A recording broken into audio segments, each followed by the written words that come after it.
Kedysi dávno, ale nie až tak dávno, skôr tak včera po obede okolo 16:37, keď niekto jedol langoš a spadol mu do vody, sa v temných, bahnitých, mierne zapáchajúcich vodách Zemplínskej šíravy zobudilo niečo strašné. Niečo mokré, niečo sliské, niečo, čo povedalo BRR, POTOPIM a voda sa zachvela. Ryby dali výpoveď. Kačky dali unsubscribe. Kto je BRR POTOPIM? Brr potopím je príšera vysoká presne 1,73 metra, lebo meral sa o mokrý stĺpik pri móle. Má telo ako kombinácia kapra, žaby a rozmočenej ponožky, oči ako dva vypnuté Wi-Fi rútery, hlas, ktorý znie, ako by niekto kašľal pod vodou a beatboxoval zároveň, keď sa nahnevá, vydáva zvuk a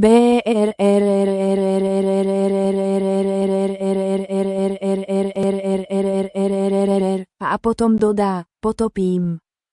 A všetko ide dole. Aj veci, ktoré už boli dole. Aj tvoje sebavedomie. Útok na pláž pri Kamenci jedného horúceho letného dňa prišli k šírave ľudia. Mali nafukovačky melóny Bluetooth reprák hrajúci nejaký remix, čo nikto nechcel, zrazu voda zabublala. Bubliny mali tvar smajlíkov.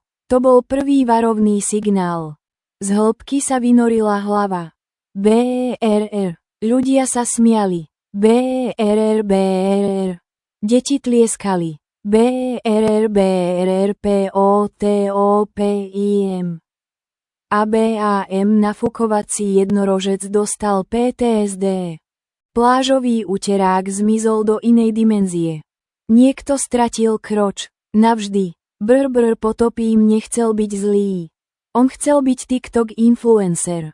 Každý večer si sadol na staré mólo. Pozeral sa na mesiac a šepkal, prečo ma nikto nelajkuje, keď potápam tak úprimne. Raz sa pokúsil natočiť tanec vo vode. Voda sa potopila. On sa potopil.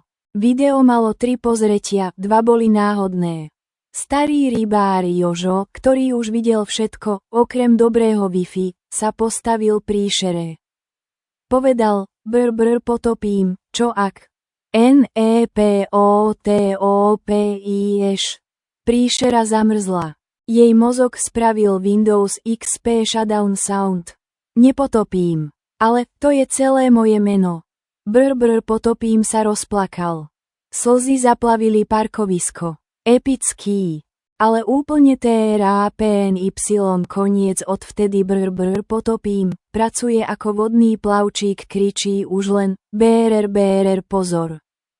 A potápa iba zlé vibrácie. Zemplínska šírava je dnes spokojná. Ale keď je noc tichá a voda jemne blnká, možno začuješ brr, možno trochu potopím. A ty si povieš, prečo som toto čítal. Koniec.